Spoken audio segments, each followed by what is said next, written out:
we'll get underway. Kia ora, talofa, malo e lei, hola, konnichiwa, ni hao, hola, and for you Aussies out there, g'day. And if there are any Aussies out there, please put a comment in the chat so that Keith and I know that we need to talk a wee bit slower and maybe pronounce our numbers a wee bit more clearer, so you don't think this is some sex education video as opposed to a sex education video. To my right is Keith Ballantyne, who should need no introduction, the South Island General Manager for Clubs New Zealand, of course. If you haven't met either of us, I'm Barry Morrison, the North Island General Manager, and also in the room today we've got Lee, our Technical Manager, running the show from the laptop just off screen. Thank you for joining Keith and I today for this gambling webinar, Gambling in Clubs. And it's not just about pokies. We have a lot of different forms of gambling activities in our clubs. And through this webinar, we're hoping to provide some guidance on the do's and don'ts for your compliance and making sure that what you're doing is legal. Please send any questions through the chat function, and we will deal with these at the end of the session as we go. This webinar is being recorded and will be made available on our Clubs New Zealand website within the next couple of weeks. So, without any further ado, let's get started, and I'll hand over to Mr. Ballantyne. Thank you, Mazza.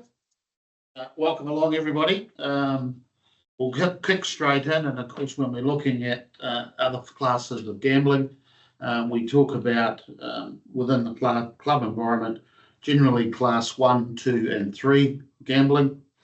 Class 4, for those that don't have pokies, that is pokies, class 4 gambling, and we've done other webinars on that, and we won't touch on the class 4 gambling this time.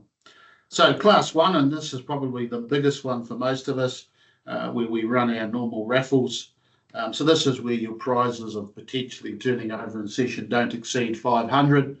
And the proceeds, of course, applied to authorised purpose. Don't need a licence because you are a society, and it's the same in class 2. Because you are a society, you don't need a licence. But if you do move into class 3, you will require a licence, and there's a few more hoops you've got to go through. So class 1 is generally just your day-to-day raffles that you run.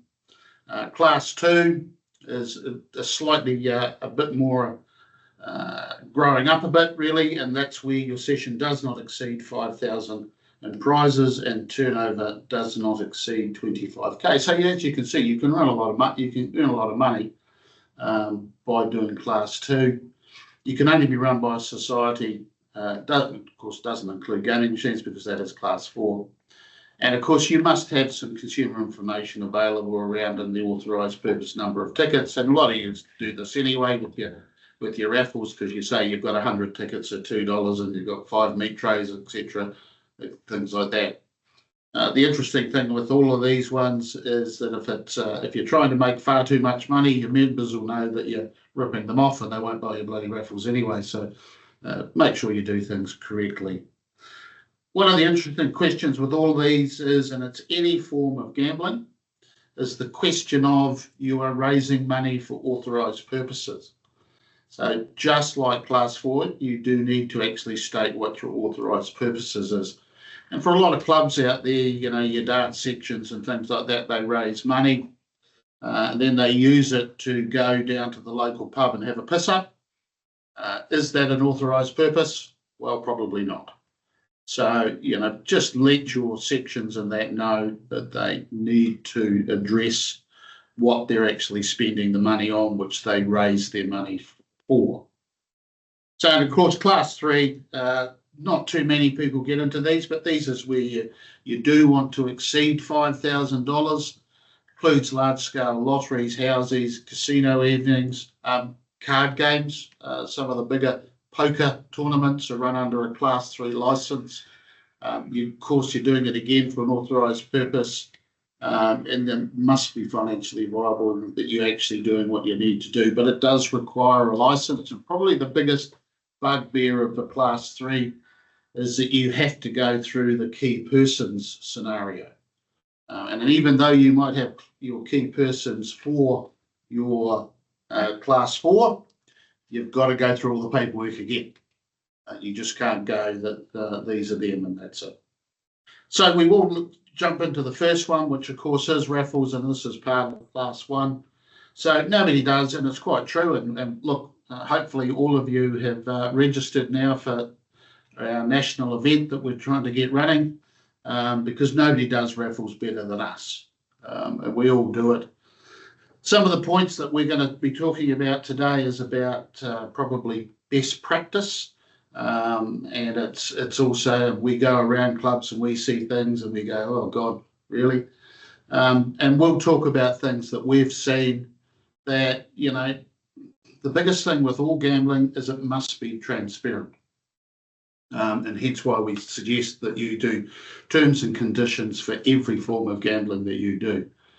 And so one of the things that we have noticed recently is the old pre-selling of tickets. Look, it should be discouraged because it just doesn't look good. You know, similarly, ticket sellers should be precluded from participating. Nothing worse than you go to a club or a pub and the tickets are sold and the person that's selling goes, oh, I won. Yahoo. You go, oh, really? Who did that draw? And even, you know, you'll piss people off if they put up the raffle tickets and half them are missing because they've all been pre-sold. Is that the purpose of it? So just think about what you're doing to make it sort of things. It also comes into one ticket, one prize. If you read the legislation, it does state the one ticket, one prize. Some clubs out there will put the tickets back in, and that's fine. If you want to do that, go for it, but make sure in your terms and conditions that you are telling people that that ticket will be returned so that's also eligible for the second draw. But you're far better off if you've got 5 draws, you're far better off that 5 individual numbers win that, so you've got potentially 5 people winning a prize, not one person winning 3 of them and another person winning 2 of them. So raffles do form class 1 and 2. Now there is no age limit. It is a question that we quite often get, but there is no age limit around this. Though we would say to you, does it look good that a 7-year-old comes up and buys a ticket and a picture of the Queen or a money raffle and wins money? We would go, best practice would be no. So look to, yes, it's fine that they win a meat tray, or I've been to a club where they win a grocery raffle and the kids then go and get themselves a bar of chocolate. Great. It's great entertainment, great fun for the family. But should they be winning money prizes? Because that's really starting to thing. So, I mean, once again, in your terms and conditions, you could state that any raffles that are a cash value or things like that, that you must be a senior or a full member or not a junior member of the club to be actually eligible for those. And of course, the bottom one, and this gives you plenty of leeway. Barry and I were just talking about it before. Prizes must be worth at least 20% of the raffle's gross potential income. If you were only giving 20% back and you were going to keep 80%, good luck selling your raffles, because most of your members will go, that's not bloody thing.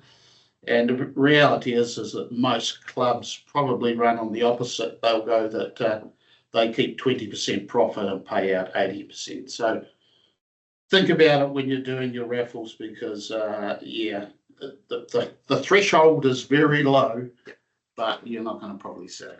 Yeah.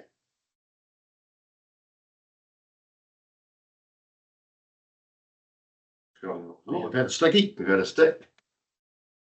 Anyway, Not moving. not moving. Prison, we'll get that rectified. Membership draws. There we go. Yep. Membership draws. The only form of gambling in your club that can jackpot. We'll talk about the Jokers Wilds promos shortly. But they're not available at class 3, so it's got to be less than $25,000. And they can only be run by a club that is an incorporated society. So then we go back to your re-registration process that is coming up in April 2026. If you do not re-register, you cannot run a membership draw. Only current financial members are eligible. Again, just talking before we went live with Keith, if our membership is due on the 1st of April, but you've got the policy in your club that we give them a month's grace, technically, as per your constitution from the 1st of April, you are unfinancial. So should you be included in the membership draw? Good question, and probably one that we would leave up to each individual club to answer to. But a key point around that I'd like to make is make sure your membership databases are up to date. There's nothing worse than somebody's number coming up who's recently departed, recently been deceased, and that loved one's family members are in the audience that night. It can be very upsetting, and we have heard of cases like that. So make sure that your membership database is always current. That should be checked each week, and new members added in, and then of course, obviously, any past members are culled out. One of the key things about the final draw for your memberships is it's got to be drawn within 3 months of the first draw. I've dealt with clubs where they've run it for 13 weeks, which places them just outside that 3-month period. So that is critical information. If you start your draw on the 1st of April, then you must have that draw completed by the 30th of June. Jackpot pool must be won on the last draw. It's got to be a must go. Now, however way you do that, if you split it into, if it's not drawn on the first draw, and then you split it down to 4 winners, that is actually up to you. But again, in your terms and conditions, your membership draw rules, make sure that's stipulated how that secondary draw must operate.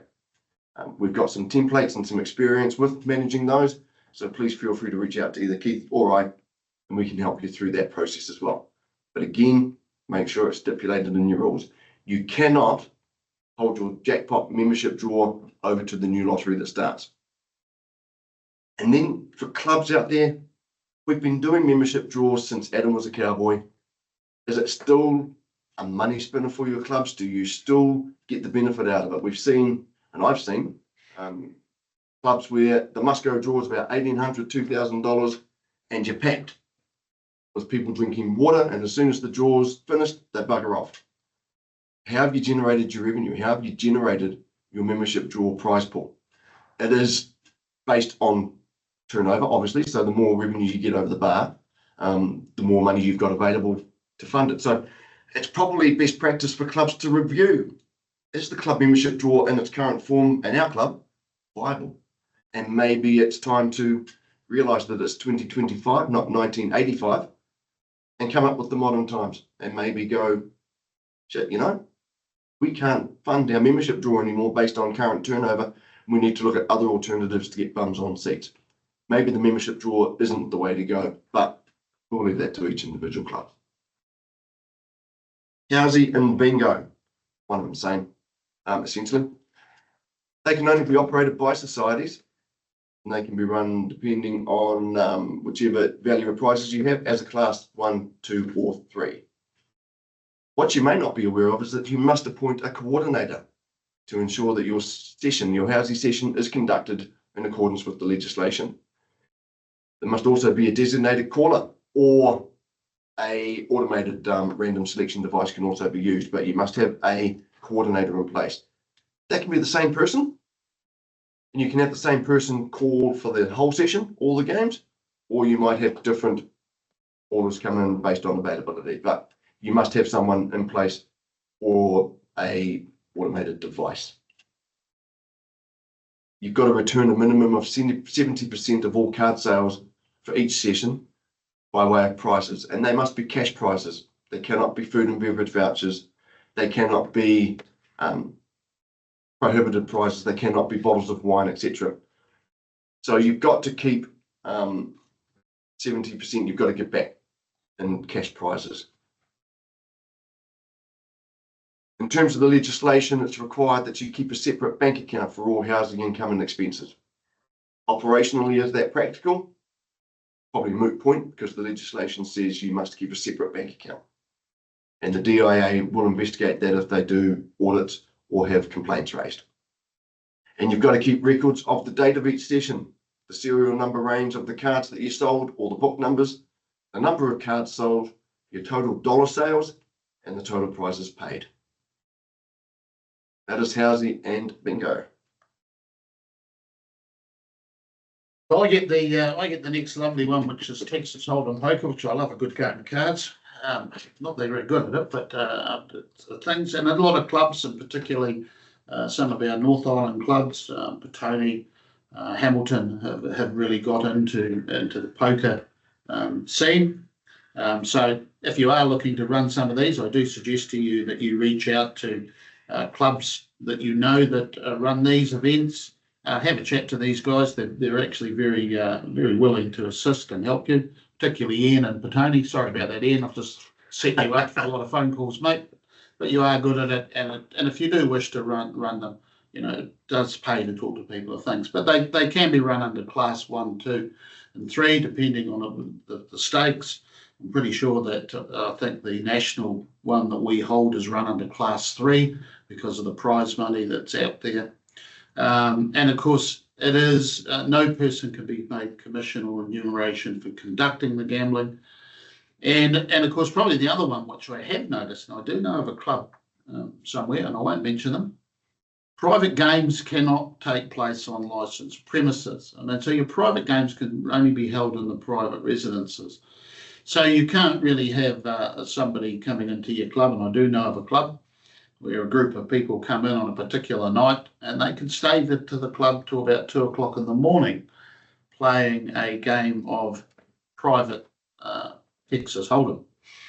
Not only is that a bit of a security risk, but you're probably actually in breach of what you're actually allowed to do. So if that club is listening, you probably want to have a look at what you're doing and its thing. So as I said, Texas Hold'em, a lot of people are getting into a thing. It's heavily on TV. It's a good, different thing to do. If you do want to have more advice on it, even if you ring us, we'll put you in touch with Ian. Thanks, Ian. Yeah, thanks, Ian. Just a bit additional comment to that. In most clubs, darts is the most potent adjunct, most powerful adjunct. I've got a club that is actually a darts association in its own right, and their poker adjunct outperforms the darts players in terms of beverage sales. So it is a viable function. And further on those private games, if you've got players that are knocked out in your organised game, they can't then set up a secondary game privately on the premises. Calcutta's not a common form of gambling, usually around Melbourne Cup or if you've got a big sports event. It's an example of a prize competition where there's an element of chance, but you also need to exert or exercise some knowledge or skill. Again, depending on the prize money, you can hold these at class 1, 2, or 3. But if you are doing it at class 3, you must provide a calculation sheet to the DIA as part of your application and then follow up post the event. The only way you can become part of a Calcutta is to buy a ticket in the raffle. That is the element of chance. The prizes, again, must be a minimum 20% of the gross potential income.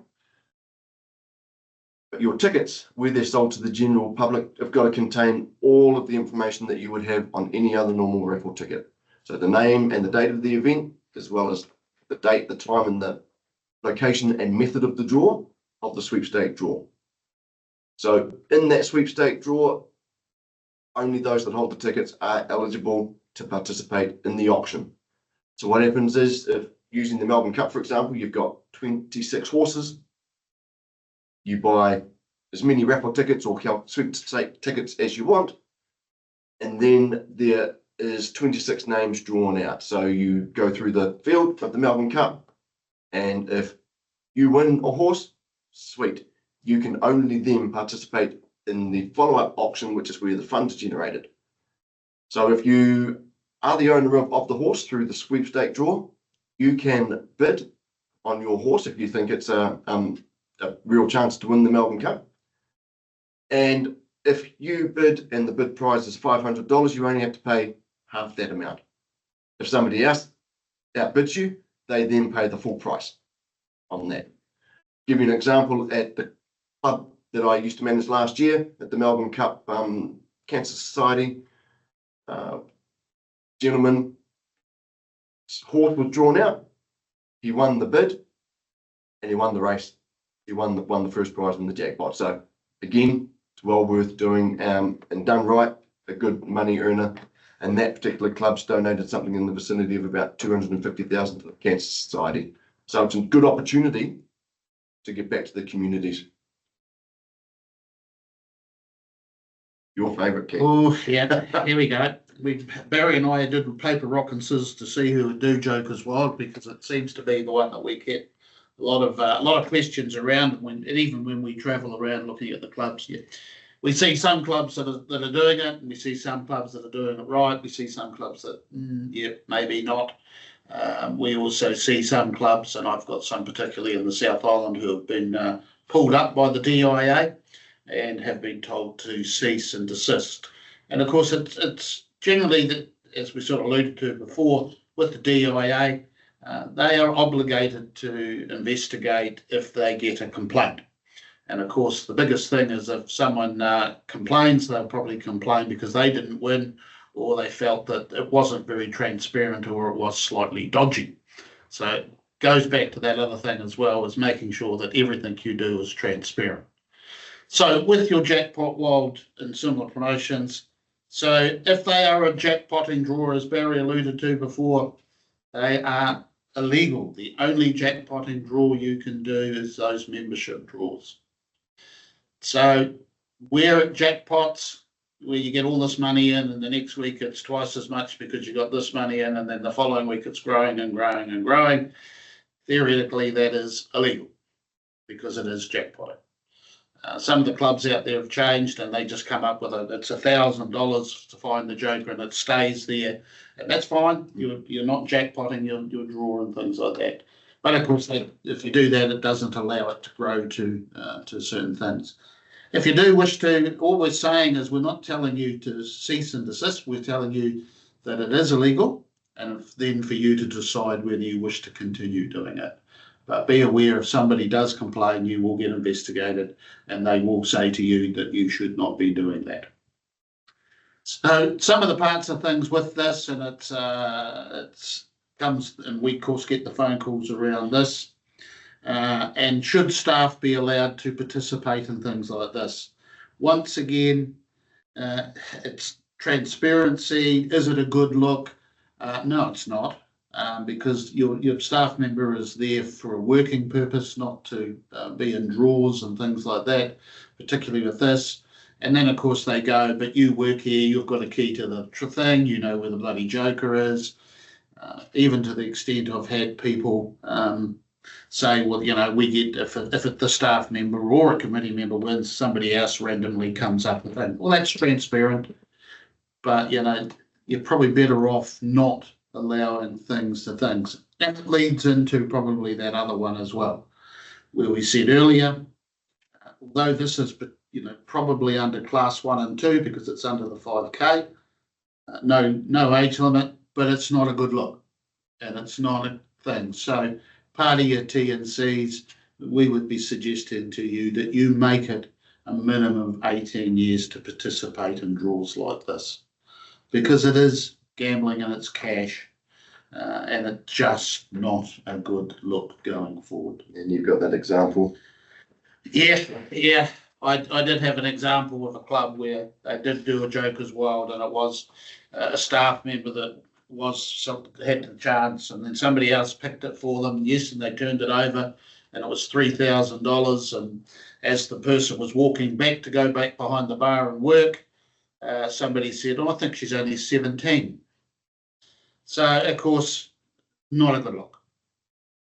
For two reasons. One, it's a young person. Two, it's it's somebody who's actually there working, not there as a member and enjoying facilities as their membership. So, as we say, if you want to do them, be aware of things, with all of this, as we can't push enough, make sure you have T's and C's around things, and just think about what you're doing, because it would only take somebody from that club who was sitting out there and going, why the hell did she win? And then they phone the DIA, and the DIA is going to investigate. Yeah. So be aware of what you're doing. And if you have any issues or you have questions around it, do not hesitate to ring either Barry or myself. We'll just talk it through with you. Sweepstakes. Most clubs that run them on Melbourne Cup Day, essentially that's the quintessential Melbourne Cup Day staple. One of the first questions when you're organising Melbourne Cup Day is, have we got our sweepstakes organised? Most clubs do these well, and I don't think there's much can go wrong really. Your prize money can exceed $500 for a club or society, but all that money must go back to prices. You cannot clip the ticket. And with any form of gambling and raffles and that, we recommend that you don't clip the ticket. You take the profits. That's why you're doing the raffles. But all the money must be returned as prizes.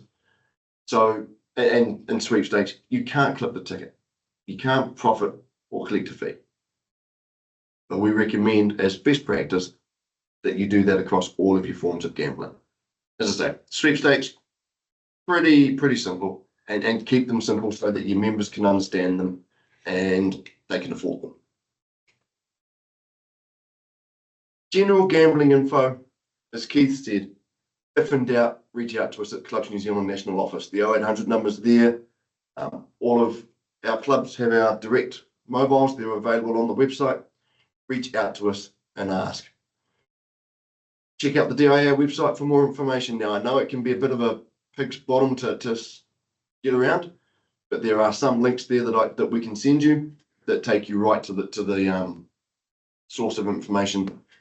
And just do your own research and make sure that you are doing things absolutely right. The whole purpose of today's webinar. Be transparent. You've heard Keith and I hammer it all morning so far. Display the rules for your membership draw and other gambling activities so nobody can go to you, this is not right, this is not right, this is not right. Well, yes, you can. Here's your T's and C's. Again, just discouraging staff participation. It's not a good look. It's, yeah, especially with any form of gambling. Even if you use an automated numbering system, they can be manipulated. They can still be manipulated. So just, it's not a good look if staff are participating in forms of gambling if they're on duty. Authorised purposes. Any funds raised via any gambling activity must be for an authorised purpose. And we all know, and we're probably all sitting at our computers watching this going, yeah, our snooker adjunct runs raffles and they spend all the money on the end of season piss up. Well, as Keith said, is that an authorised purpose? Probably not in the eyes of the DIA. We do recommend using an automated number system, AMS Nightlife, Orange Door, Ranford, etc., because it does give you a level of transparency.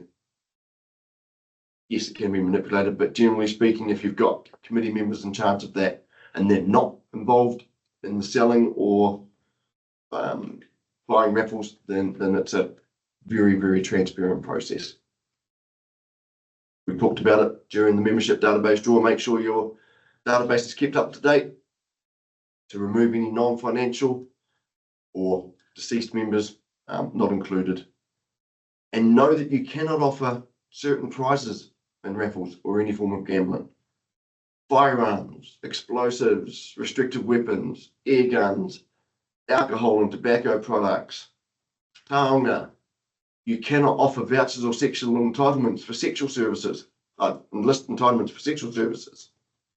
You cannot offer vouchers for ammunition or guns or firearms, and you cannot offer vouchers or entitlements to anything else that we've listed on that. So the calendar girls vouchers that you were going to offer, none. Not good. Cannot do it. So the last bit we get into before Barry wraps up, of course, is you do have opportunity for other promotions.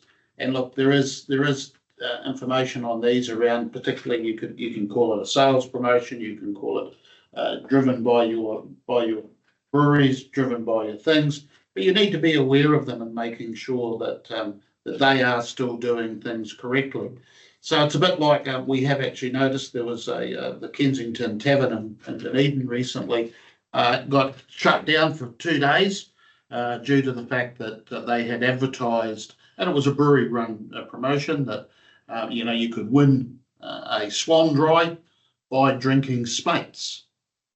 Now, because they actually did it outside into the public, and they mentioned that you had to drink Spates, that's illegal. You can't do that. They could have just gone Lion products, but they actually mentioned what the beer was. But you're best to just keep all your promotions in-house.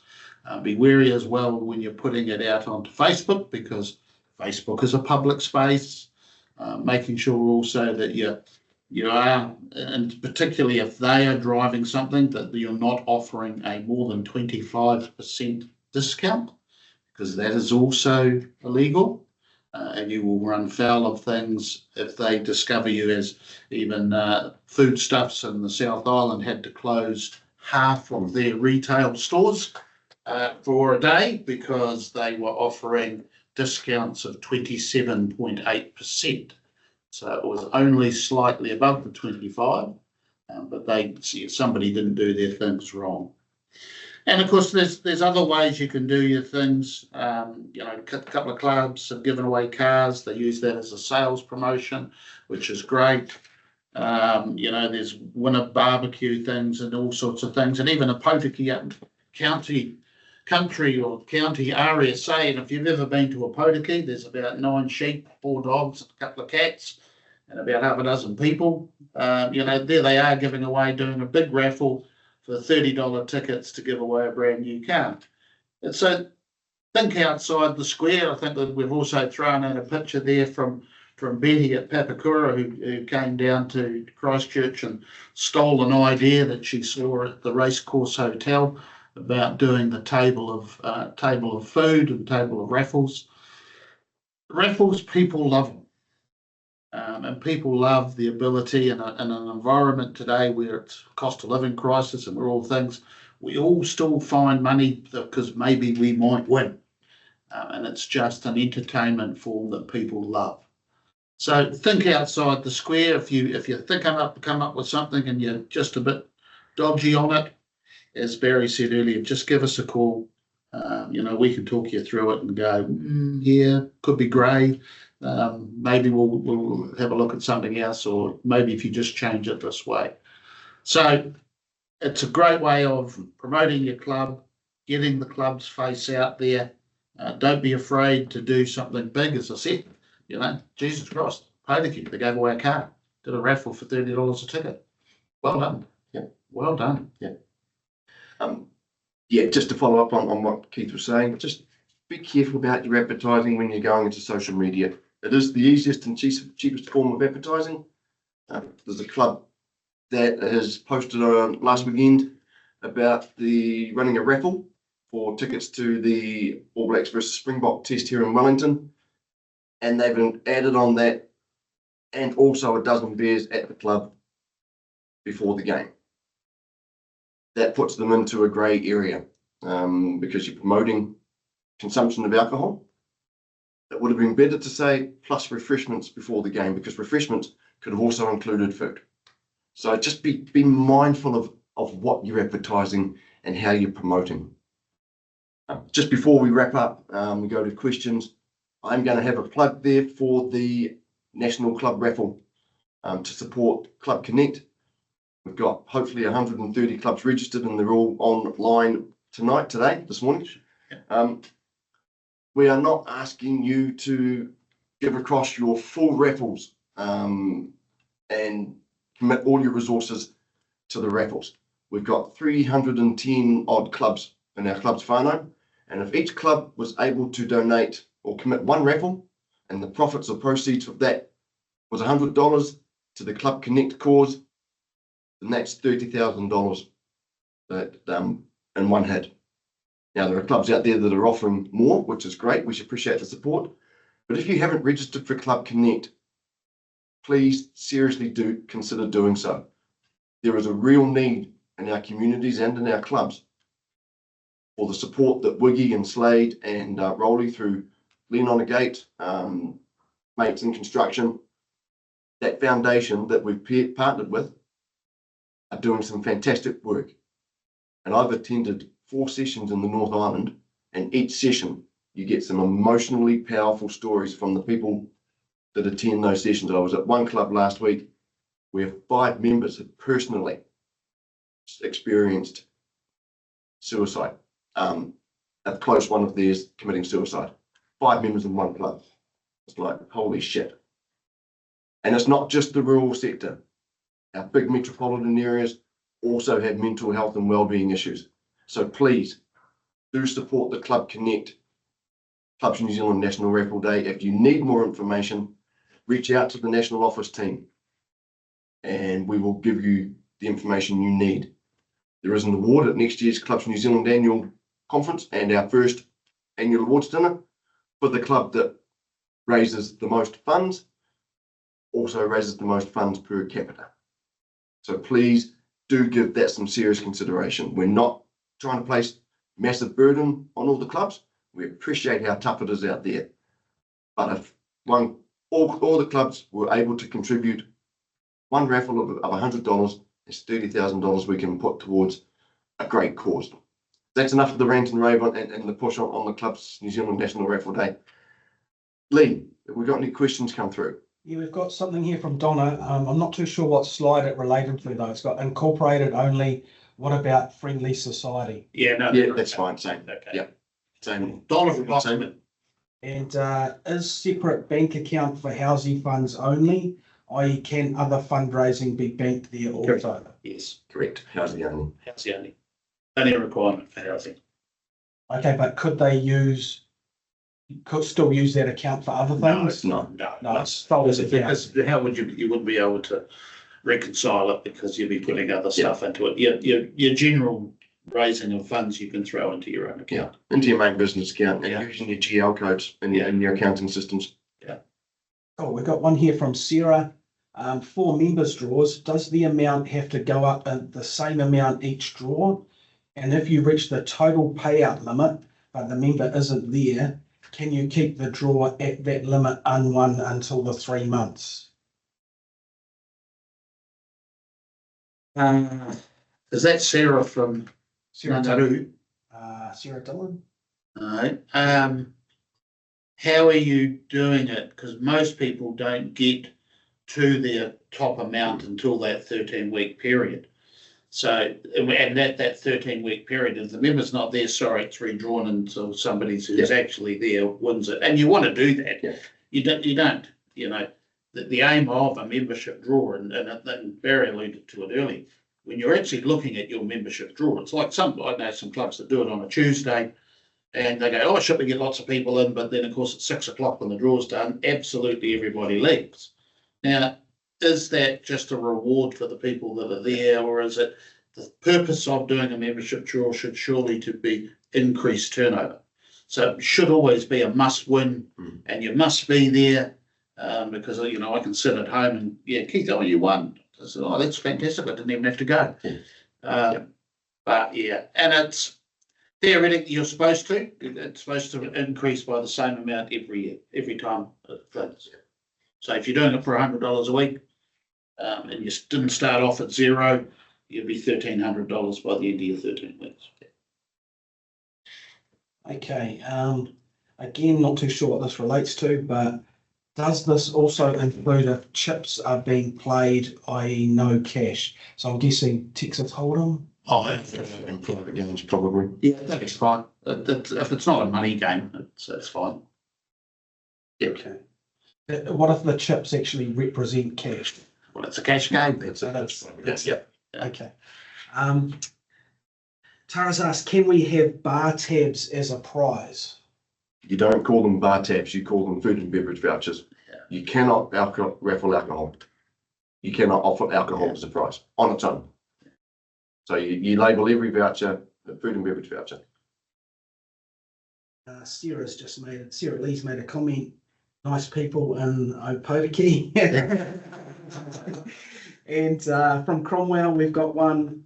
Is there an age restriction for playing housey by law? So this would be the players. Class 1 and The class 1 and 2 it wouldn't be, no. again, But once again, you can make your own stipulation, and it's a cash form of gambling. so Is it a good look for a club to have a 5-year-old in there playing housey for cash? No. If you wanted to run a kids housey day and they were winning chocolate bars and things like that, Yep. yeah, why I not? think that'd be good. that'd be great. Bit of entertainment, but not cash. We don't, although there's no age limit there, not a good look. One from Nicole, if we run a wild joker draw where members don't pay for tickets and the club contributes the prize money each week, is it still considered illegal because of the prize jackpots? The only jackpotting draw in your club is your membership draw. So no, your jackpot, your jokers, wild, whatever it is, cannot increase in prize money. If it's a fixed fee, irrespective of whether members buy a ticket or they get a ticket as part of a drinks purchase, irrespective, it cannot jackpot and where the funding comes from. So if you want to do it, have that amount. Joker is $1,000. Some clubs, they turn a picture card, or it's 10 times the value of the card. So if they turn the two of spades, they get $20. But if they turn the joker, they get the 1,000. But that doesn't jackpot. It's $1,000 from draw one to win a strike. That's all of our questions in the chat. Cool. Well, thank you very much to everybody out there for joining us this morning. We do wish you well with your gambling. It's an important fundraising activity. Just over a third of our clubs now do not have Class 4 gaming. So the other forms of gambling that we've talked about this morning are critical to our club's success. And it's important that we do them well, that we don't just get stuck in the way we've been doing it for the past 30 years. It's 2025, not 1985. So we encourage you to give things a crack, like a Pokies County. As I say, a small club, and probably overestimated the people. Keith, I think there's more goats. There's always something you can do, but if you're questioning the legality of it, please do reach out to us. You've got Keith's and my number. Michelle's a great source of information, as well as any of the team here at National Office. But thank you. We wish you well. Good trading for the weekend, and we'll leave it from now. We'll sign off. This webinar will be available on our website in a few days, and there'll be communications come out. But in the spirit of the two Ronnies, it's good night from me. And it's good night from him. And don't forget to sign up